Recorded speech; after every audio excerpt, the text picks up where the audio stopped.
안녕하세요. 곰돌이 김원열입니다. 반갑습니다. 이번 시간에는 지방선거에서 종로구청장 후보로 출마한 과정과 그 사퇴하게 된 계기를 말씀드리겠습니다. 예, 명확히 이 독재적인 행보를 2014년 박근혜 정권이 아주 신속하게 전개를 합니다. 거기에 항의하고 또 독재에 맞서서 민주주의를 실현하기 위해 종로구청장 후보로 출마하는 기자회견이고, 그 과정에서 이제 무슨 인권 탄압이라든가 이런 문제, 시민의 사무총장이 이제 탄압받고 하는 이런 거를 비판하고 규탄하고, 또 국가조작원 국정원을 해체하라는 그런 기자회견도 참여를 합니다. 그래서 통합진보당에서 이제 그 간첩 조작, 내란 조작 문제를 제기하면서 국정원에 대한 아주 문제 제기를 끊임없이 하죠. 그렇게 해서 이제 출마를 해서 종로 주민들과 활발하게 만나죠. 2012년도에 국회의원 출마를 했을 때, 뭐 주민들 반응도 아주 좋았고, 또 구청장 후보로 그 주민들을 만날 때도 상당히 반응이나 호응 뭐 이런 것들이 뭐 괜찮았습니다.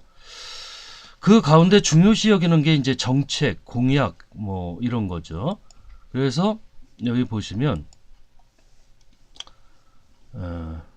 이게 이제 종로 주민들한테 출마한 사실을 알리는 그런 내용입니다. 종로구청장에는 현재 10명의 후보가 등록했는데요. 오늘은 4명의 예비 후보를 만나보시겠습니다. 강혜진 기자입니다. 김원열 통합진보당 예비후보는 성균관대학교 정치사회철학과 출신으로 가치 있는 지역정치 실현을 내세우고 있습니다.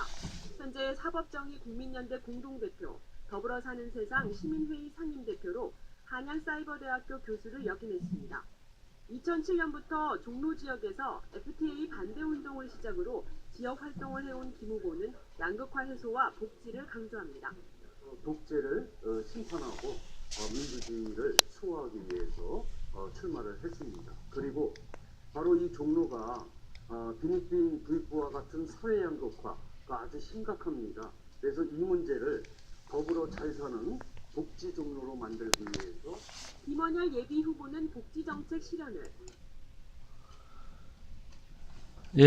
이러한 이제 출마 뿐만 아니라 이후에 공약에 대한 설명도 보도가 됐죠. 구청장 후보들의 면면을 소개해드리는 시간, 오늘은 종로구의 마지막 시간으로 통합진보당의 김원열 종로구청장 후보를 소개해드립니다. 김 후보는 공직과 시민단체를 두루 거친 경력을 갖고 지역 내 양극화 해소에 최선을 다하겠다고 밝혔습니다. 강혜진 기자입니다. 김원열 통합진보당 후보는 경제적 여유가 있는 주민과 형편이 어려운 주민 간의 심각한 양극화 해소를 첫 번째 공약으로 내세웠습니다. 우선 17개 동별로 주민협의체를 구성해 스스로 보편적 복지를 실현할 수 있도록 유도하겠다고 밝혔습니다. 작은 동단위 정도의 그 문제는 그 주민자치 속에서 해결을 하고, 이제 구청은 좀 전체 이런 사회 양극화 문제를 어떤 식으로 해결할 것인가, 이게 바로 복지 문제의 그 강화를 통해서. 김 후보는 규제 때문에 개발이 어려운 동서 지역의 주거 문제에도 대안을 제시했습니다. 불필요한 규제를 검토해 하나씩 풀고 주거 환경은 개선한다는 구상입니다. 또 주거 문제를 복지의 대상으로 보고 구청 내에 전담 조직을 만드는 방안을 내놨습니다.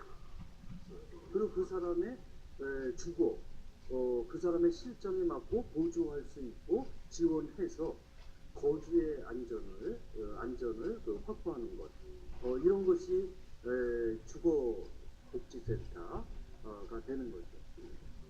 주민들이 차별받지 않고 일할 수 있는 일자리 문제도 강조하고 있습니다. 종로 지역에 대기업이 입주할 수 있는 환경을 만들어 안정적인 일자리를 확보하고 구청이 비정규직에 대한 지원을 확대하는 현실적인 방안도 제시했습니다. 이 비정규직 노동 문제를 아주 값싸고 질 낮은, 그래서 일은 하는데 보람도 없고 살 의욕도 점점 없어지는 이런 방식을 안정적인 그 직장으로 만드는데 구청이 정책 기반하고 시행을 지금 준비하고 있습니다.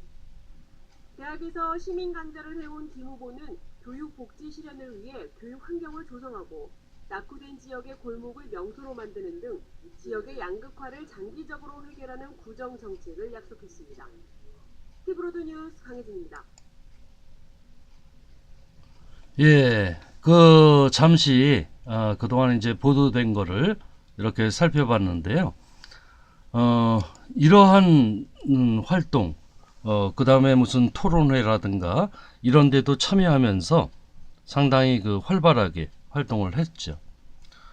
그래서 여러 가지 반응도 좋고 또 민주주의를 수호하는데 이제 큰 역할을 하고 있다고 생각이 들면서 주민들과 이렇게 만났습니다.